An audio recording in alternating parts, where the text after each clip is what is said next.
чужовно, но всъщност не е. Или поне в това иска да ни убеди Елена Панарити, гръцки икономист с голям опит в Световната банка и преподавател в университета Джон Хопкинс и в Уортън Скул към университета в Пенсилвания. Благоденствие без край. Как можем да си го осигурим? By being honest and look long term and not short term and pretend that we look at the long term. Politicians are very short-sighted. Short-sighting is not taking you to unbound prosperity.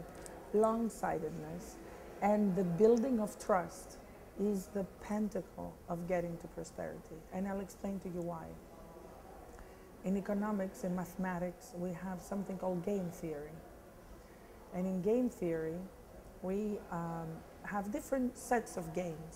What that means is that we basically have agreements between individuals. And there is one type of a game, one type of an agreement between two players. And the agreement goes like this. I'm never going to see you ever again. I'm one player, you're the other player. I'm never going to see you ever again, but just right now. So I'm going to take the opportunity to grab and rip every single rent I can. Because I'm never going to see you ever again anyway, so my reputation is not destroyed. You don't care.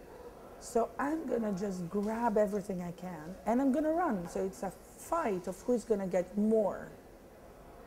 And that's very short term. That's very, very short term. But then we want to move to something, I would think, we want to move to something which is a little less tribal, a little more evolved, right?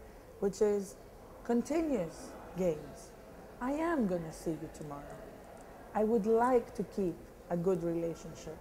So I would like to get into an agreement that will allow us to both of us have benefit. Because if you have a benefit, then I have a benefit. And if I have a benefit, then you have a benefit. And that means if we continue working in those set of agreements, we end up having a better community and a better life. That's the difference between northern countries, if you wish, or developed democracies or developed markets with less developed democracies and less developed markets. That's the difference between politicians with vision and politicians that are grabbers. They're very, very short-sighted. So that's how we get to prosperity. You need to start building those concepts of trust that you will be engaging with these people again and again and again. Поводът да разговаряме с Елена Панарити е новата й книга «Благоденствие без край», в която на основата на дългогодишния си опит в Световната банка тя стига до заключението, че в развитите проспериращи страни неформалната икономика е сведена до минимум. И обратно, в бедните страни неформалността в икономиката значително преобладава над официалната. Книгата е издадена в Съединените щати и в Гърция. Informality emerges out of the willingness of individuals to trade, to engage in a market, to buy, to sell, to inherit people's properties, to sell somebody's property, to rent a piece of property.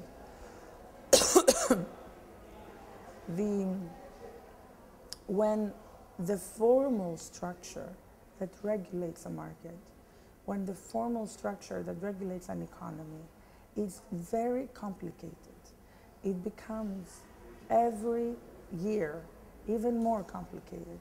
And it's because either it gets over-regulated or it gets regulated on top of old regulations. In other words, an individual who wishes to do, let us assume an example, a transfer of his or her home, it takes more time to do the transfer in the formal sector than in the informal sector. And informality becomes even more a problem when the formal structure in a way becomes obsolete.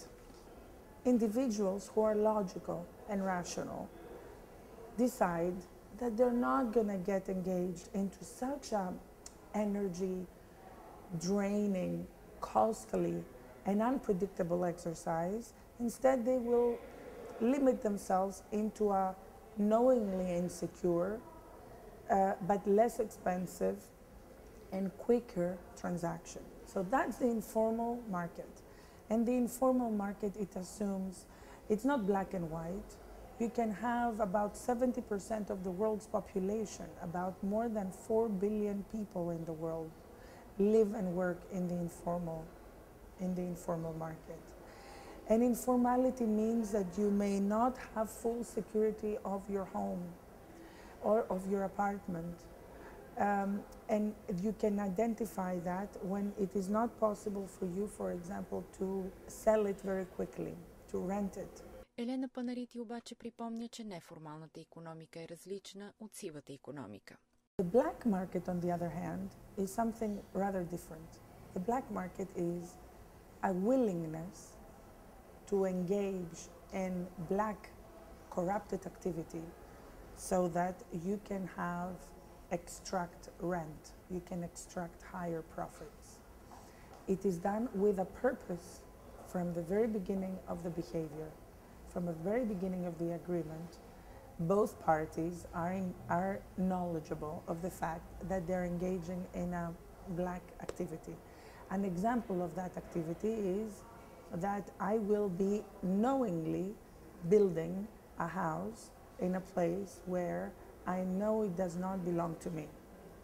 I will knowingly trespass and take the land of another person.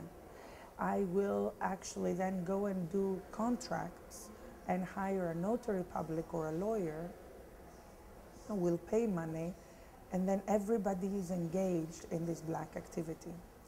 Another black activity is when people get paid under the table extra money for specific non-eligible jobs or transactions. These are very close to, black activity is very close to corruption. Another black activity is when people choose not to pay taxes. It is exactly that informality that allows people to survive, it's basically survival, that keeps them in survival and never allows the markets to grow and become robust and develop and become competitive internationally. В гръцката икономика съществуват и други форми на неофициалност. Our country is full of bureaucratic issues. It's full of overlapping processes. It's full of rules that it's a typical example of a country that the reasons why you have informality in a country. So rules are conflicting with each other, they're overlapping with each other. It's rather hard to do enforcement of law or of rules. There are always new ways to come up with a new rule or a new regulation. Bottom line, people are confused. People don't really know exactly which way they should go about. So in Greece, we do have informality. It comes from the fact that in the 1800s, we adopted legal structures that did not come from us, although they originated from the ancient Greeks. So in the 1830s, we received the civil code of the German tradition and the commercial code of the French tradition, which were developed for different societies. Similarly, the same thing occurred in other Eastern European countries. And then there was a clash between the actual rules, and I'm explaining that in my book at, I believe, chapter 3. There is a clash of distinct rules that do not meet the needs of the people. България с какво привлече вниманието ви и какъв вид неформална икономика установихте в Дупница? We chose to start with Bulgaria because it had all three aspects. It has, of course, informality, but it's a new country. It's a new country where after transformation, after the resolution, if you wish, of the Communist Party, there was this transitional structure, brought the country into a market economy rather later. So that was a benefit and an advantage, because that meant that the level of difficulty of handling problems in Bulgaria is not going to be as high as handling problems, let's say, in Lebanon, all right, or in Egypt. because these other two countries have been working in the market economy for far, far more time. So to unlock and distract these problems would take longer time. So the second element was that there was a very serious commitment from the government to do the reforms. It's not necessarily the specific government I'm talking about, as much as the civil servants, the consistency of the governance. So it's a serious country, and it seems that they are very eager. They have the appetite of wanting to become better, stronger, robust, serious players. So we decided to work with Dupnica, because to me, after my experience and after having worked in 30 countries, the commitment of the people was tremendous. They work faster than we do. They run faster than we do. And there is nothing more beautiful than to work in an environment where your partner is far more engaged than you would have ever thought. And I know there are controversies about the city. It doesn't bother me to the least, because I've always learned, myself and my team, we've always learned that who we always serve are the people of whatever municipality or country we work for. Елена Панарити е изработила свой инструмент за изучаване на неофициалната икономика, който се нарича Reality Check Analysis. Ето какво показва той за България. Bulgaria is a country that really initiated its modern democracy a little later than Greece. In the southeastern Mediterranean, but it also imported a king, like the Greeks did. It imported, together with the king, it imported, legal tradition from the German Republic. But it has minorities, and before that it was the Ottoman Empire, before that there were influences from the Byzantine Empire, before that there were the Slavs and the Tatars. So you see, the reality check analysis has to go all the way back to the beginning and see what happened to that population, and it decided to go this way versus continue to develop with the formal structure. And we found out that it's an extremely interesting case where, because it had these legal traditions, it became rather rigid in terms of, and a little bureaucratic in terms of transferring property, but not as bureaucratic as other countries. So it's easier to resolve, if you wish.